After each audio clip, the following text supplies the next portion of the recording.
I'm Emma Collins, 29 years old, a civil lawyer living in Portland. All my life, I've tried to make my parents proud, working sleepless nights, earning achievements without anyone's help. But no matter how much I accomplished, in their eyes, I was always just the second child, the shadow behind my perfect sister, Sarah Collins. I used to believe that if I stayed patient and kept proving my worth, they would finally see me. But I was wrong. So wrong. Everything fell apart on my 30th birthday when my mother, Linda Collins, stood before our relatives, holding a glass of wine, and said words I'll never forget. All the property, including this house, will belong to Sarah. In that moment, I smiled, but inside, I made a decision. Things would not end the way they thought. Since I was little, I understood that love in this house was never divided equally.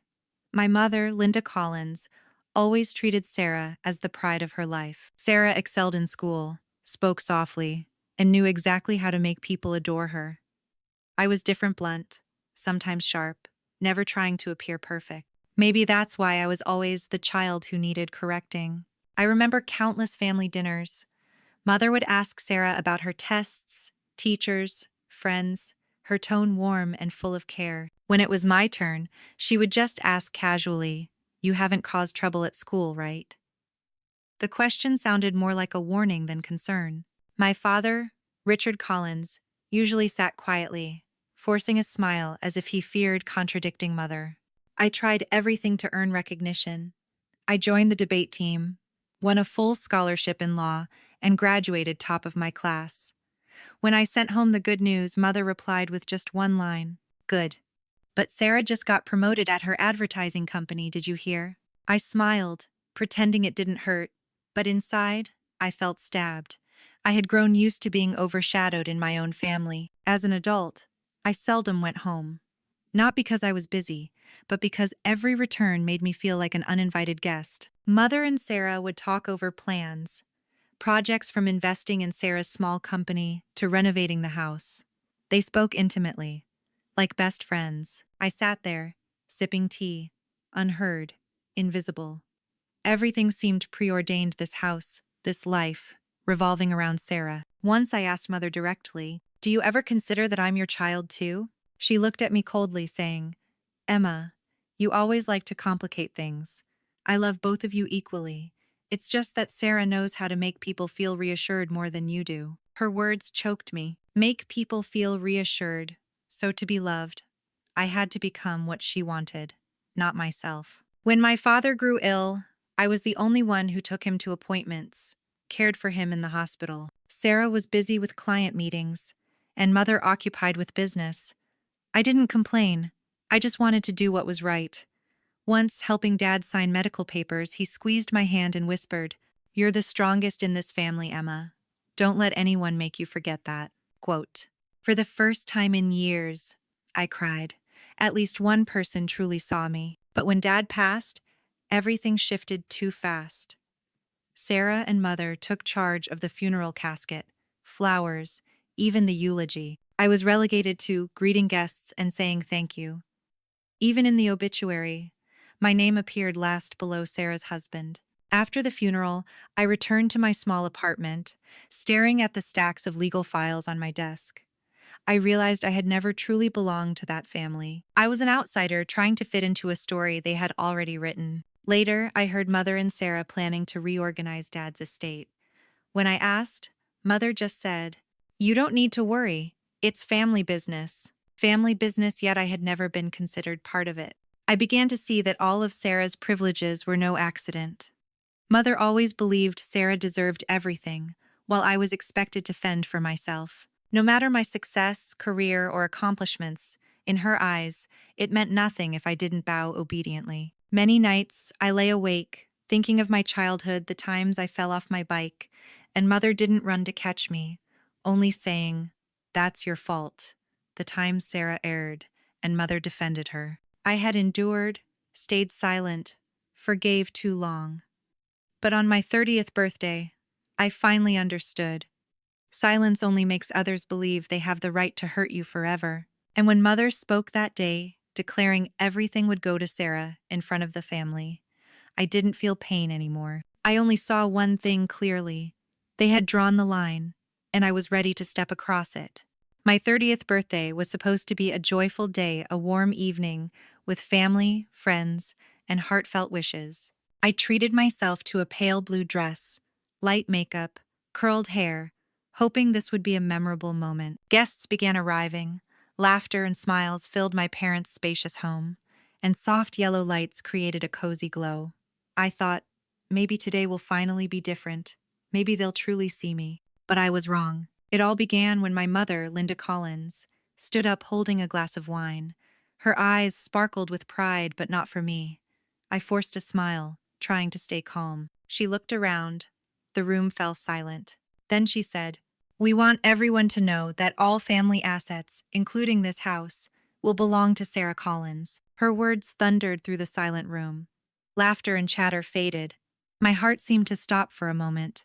All eyes turned to me, curious, judgmental, and some pitying. I wanted to scream, to throw my glass, to declare that I was their child too, that I deserved love and fairness. Instead, I smiled a smile holding 30 years of pent-up anger, disappointment, and resolve. Sarah stood beside Mother, smiling gently, as if she had done nothing wrong. That gaze made me feel defeated in my own birthday party. Around the room, relatives and neighbors smiled awkwardly, as if this was the right, reasonable decision. I recalled all the years of being overlooked, compared, dismissed from dinners where Mother quizzed me over low grades, to my career achievements that earned only a good, but Sarah just got promoted. The pain surged, but I stayed silent, observing. Inside me, a plan began to form. Not an immediate revenge, but a plan to prove they were wrong. I wouldn't argue or cry in front of them. That would only let them feel victorious. Instead, I would use reason, evidence, and the law, everything I had learned, to reclaim what was rightfully mine. While everyone continued talking after Mother's declaration, I left the table, took a glass of water, and stood by the window. I looked out at the garden, inhaling deeply. The cold air touched my skin, yet I felt a strange clarity. This brutal moment was also a beginning. I told myself, "Emma, today is your birthday, but it's also the day you decide not to let them control your life anymore." I turned back, smiling at Sarah, not a friendly smile, but the smile of someone awakened and ready to fight for justice. As guests poured more wine and chatted, I watched and listened. Every detail mattered: tone, glance, gesture, all clues for my next move. I knew I was not alone. I had the skills, intelligence, and determination. They might think they had won tonight, but the truth would soon be revealed. And in that moment, I asked myself, if you've ever been ignored or dismissed in your family, what would you do? Stay silent or stand up and reclaim yourself? Share in the comments below. Have you ever felt overlooked or compared in your family? How did you stand up for yourself? After my mother's announcement at the party, I stood there, still smiling, but it wasn't a warm smile anymore. It was the smile of someone who had learned to endure for 30 years and had finally awakened, calm and determined. In that moment, I felt something strange: anger, humiliation, and freedom. Freedom, because I realized that nothing could force me to pretend or stay silent ever again. The party went on, but for me, time slowed. I heard laughter and chatter, yet everything felt distant. They talked about the cake, the gifts, the birthday wishes, but none of it mattered anymore. I looked at Sarah, standing there with her perfect smile, holding her glass of wine like she had just won a battle. Then it hit me. All those years of patience and restraint had only made me seem easy to control. I remembered every time I'd been overlooked: the dinners, where no one asked how I was doing; the moments Mother bragged about Sarah's success in front of her friends; the countless times Father stayed silent when I needed him to speak up. I had told myself for years, things will be different once I'm older, once I succeed. But now Mother's words were like a slap in the face, a cruel reminder that they never saw me as their equal. The anger rising inside me wasn't toward Sarah; she was simply the result of Mother's favoritism, but toward the entire family dynamic that had kept me trapped as the second daughter, always a step behind. I wanted to scream, to cry, to throw every gift, every cake, every glass of wine to the floor. But instead, I stayed quiet.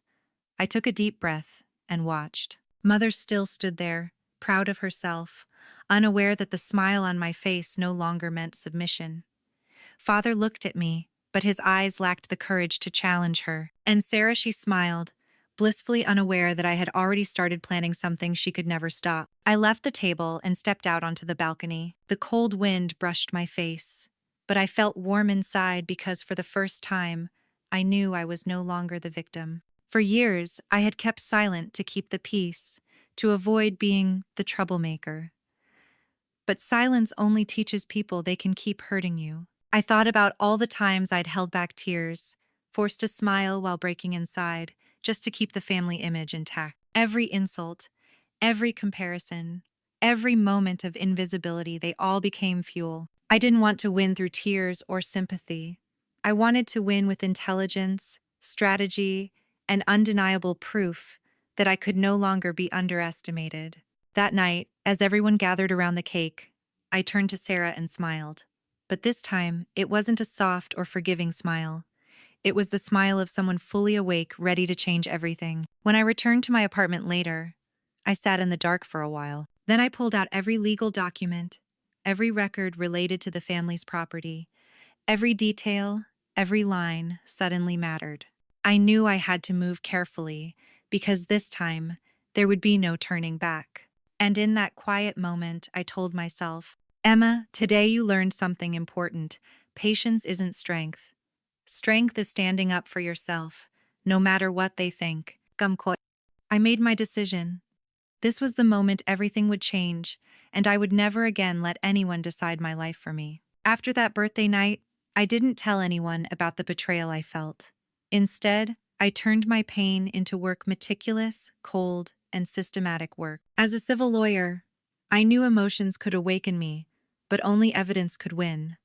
So I began planning my counterattack quietly, discreetly, leaving no trace for them to detect. The first step was gathering every document related to the property. I rifled through Dad's old files, photographing sale contracts, deeds, mortgage documents, and every relevant email. I called calmly and carefully the Multnomah County Land Registry Office to request certified copies. I knew any transfer had to appear in public records. When I received the documents, my heart skipped a beat. A transfer had occurred a year earlier, right after Dad's first hospitalization in Sarah Collins' name, with Dad's signature looking suspicious. I didn't jump to conclusions. Next, I compared signatures. I pulled old letters and documents Dad had signed when he was fully lucid. My trained eye noticed irregularities. Unnatural strokes, inconsistent ink pressure. Some letters looked forged. That pushed me deeper. I hired a private handwriting expert, keeping everything strictly confidential. The meeting was arranged as a routine administrative matter. The resulting report suggested the signature had likely been tampered with. I printed it, sealed it, and stored it in a safe.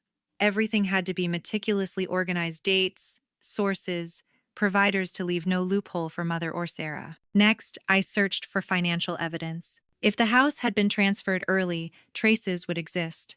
Transfers, debits, major repair invoices, or investment contracts. Using professional contacts, I requested Dad's old bank statements, a difficult but feasible legal procedure. Among the statements, I found large transfers linked to a small consulting company Sarah had mentioned when discussing house renovation plans. I didn't stop there. I listened to neighbors, old gardeners, and medical staff who had cared for Dad. I didn't interrogate publicly. I asked casually, like a concerned neighbor. Piecing together small stories, a pattern emerged. Numerous secret meetings between Linda and Sarah in the months before the documents were signed, and even calls to Dad's personal doctor to discuss arrangements.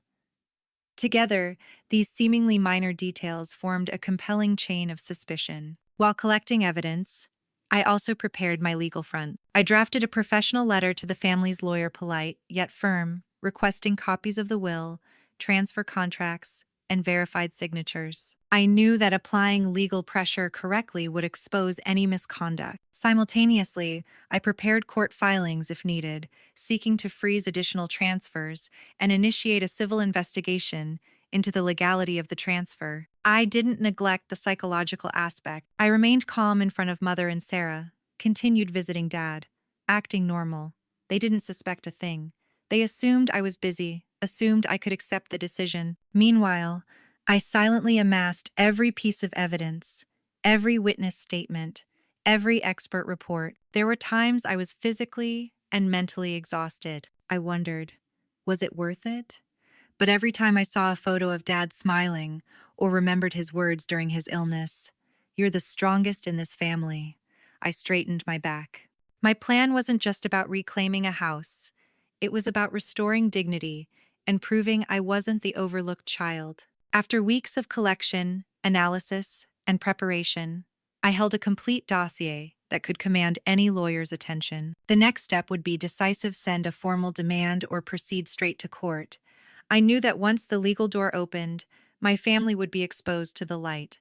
But I was ready. My silence had ended.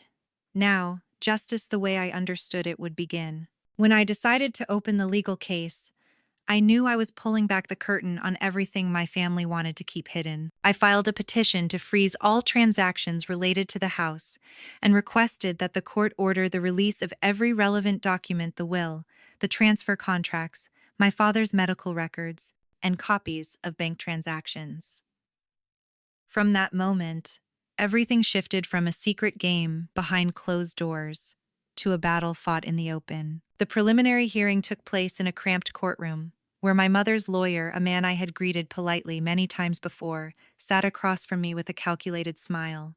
I stayed calm. I presented the handwriting analysis report from the expert I had hired, copies of the bank statements, and testimonies from neighbors, the gardener, and the nurse who had cared for my father. With every document I handed over, my heart grew heavier, but my resolve only deepened. The handwriting expert took the stand, examining each page and explaining in a steady, confident tone. Several signatures on the transfer documents showed signs of interference. The pen pressure didn't match, the strokes were inconsistent, and some letters appeared deliberately imitated. As he presented side-by-side comparisons with my father's authentic signatures, my mother's once assured expression began to fade. Sarah clutched her hand tightly, but her smile had already lost its ease. Then my lawyer called the witnesses. Mrs. Alvarez, the neighbor, who saw Linda and Sarah leaving my father's house the morning the papers were signed. Tom, the former gardener, who described the private meetings between them discussing arrangements. A nurse confirmed that my father had been disoriented and mentally unfit to sign any legal document at the time. Combined with the financial records' large, unexplained transfers from my father's account to accompany Sarah had mentioned, the evidence formed a picture that could no longer be denied. During cross-examination, my mother tried to justify herself. She claimed my father wanted to leave everything to Sarah because she would take care of him, and Sarah said she was merely helping to manage things. But when my lawyer presented detailed evidence, dates, times, transaction proofs, their stories began to contradict each other. They forgot details that the documents already recorded. With every inconsistency, the court's trust in them crumbled further. If my father were alive to see it, his eyes would surely be filled with pain. But justice doesn't feed on hatred, it feeds on truth. After days of tense testimony, paperwork, and cross-examinations, the court issued a temporary ruling. All property transfers were suspended, and a deeper civil investigation was to begin. It was the breakthrough I had hoped for, but only the beginning of a long fight. The worst part wasn't dragging family matters into the public eye, it was seeing my mother become isolated. The woman whose approval I had once sought now stood before me, looking lost and ashamed. Sarah tried to maintain her composure, but fear flickered in her eyes. Friends and neighbors whispered. Some of my mother's old acquaintances stopped visiting altogether. One morning, when I went to visit my father's resting place, he still lingered in everyone's memory. Though I knew he was gone, my mother handed me a letter. It was a half-hearted apology, filled with excuses she thought would justify her choices. I folded the letter, looked at my father's smiling photo on the shelf, and realized Apologies can't fix everything. I wasn't seeking revenge. I wanted the truth acknowledged justice, not vengeance. Eventually, after several more hearings, the court ruled partially in my favor. The property transfer showed signs of forgery, and multiple transactions required criminal investigation. Sarah and Linda were ordered to return certain sums and faced further legal proceedings. They were exposed not by insults or anger, but by undeniable evidence. That was the moment I understood the true power of perseverance and proof. Truth, when delivered with precision and courage, can dismantle even the most carefully crafted lies. When everything finally quieted down, I didn't celebrate. What I felt was a mix of sorrow and relief. My family would never be the same. But at least now, the boundaries were clear. I was no longer the forgotten one in silence. And that, I realized, was the justice I had fought so hard to earn. The trial didn't end like a movie, no triumphant music, no joyful hugs. It ended with paperwork, the judge's rulings, and long silences between family members. When the judge read the preliminary decision suspending all property transfers, requiring partial restitution, and ordering a criminal investigation into the suspected actions, my heart raced. Not out of revenge, but because, finally, the truth had been acknowledged. The consequences were immediate. All transactions related to the house were frozen, accounts temporarily blocked, and Linda and Sarah faced difficult legal questions. Neighbors who once smiled at my mother now avoided her gaze. Her social and business networks, painstakingly built over the years, began to crumble. I didn't feel joy at my mother's humiliation. My relief was mixed with sorrow, seeing the woman who raised me now isolated. My father was gone. That wound could not be healed by the court's decision. I remembered his hand on mine in the hospital, whispering, "You are the strongest in this family." His words guided me through both the legal and emotional journey. I realized my goal wasn't just reclaiming a house, it was restoring justice, dignity, and my right to be recognized. The ruling opened a door to the future. I could keep the house, full of memories both sweet and painful, or sell it to start a new chapter. After careful thought, I chose a path I once thought impossible.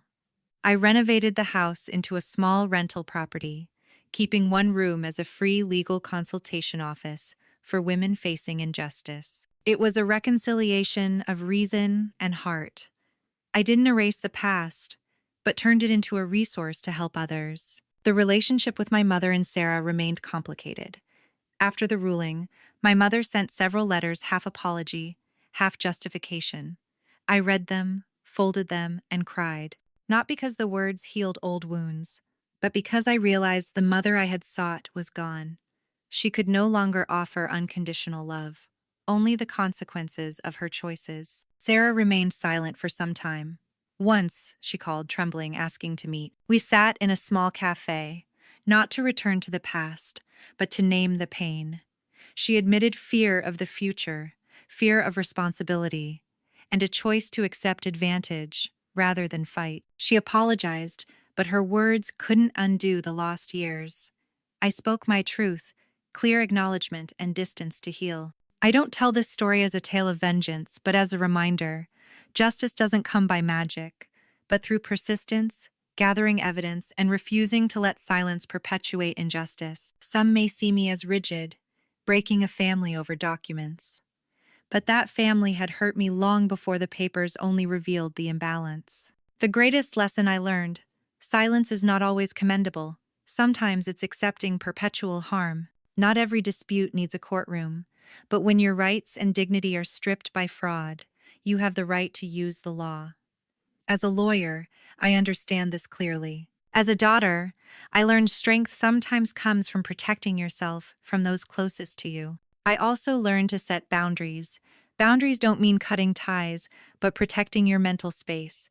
I learned to say no to manipulative requests, to refuse words that diminish self-worth. When my mother called asking to explain, I replied, I was willing to listen, but only if she admitted wrongdoing and committed to change. It wasn't easy, but it was necessary. Life continued in ordinary ways. Back at the office, advocating for clients, laughing with friends, taking care of myself. Exercise, journaling, short trips with friends. I didn't turn away from the past, but placed it where it couldn't stop me from moving forward. Looking back, I knew the cost. My relationship with my mother and Sarah could never return to what it once was. We lost years that could have been filled with love and shared memories. But I had regained my dignity and given myself the chance to live as I deserve. And sometimes, in quiet nights, I hold a photo with my father, whispering, "I listened to you, and I stood up." A reminder that true strength isn't harming others, it's living authentically, defending your own worth, and allowing yourself happiness, even when the road there is painful.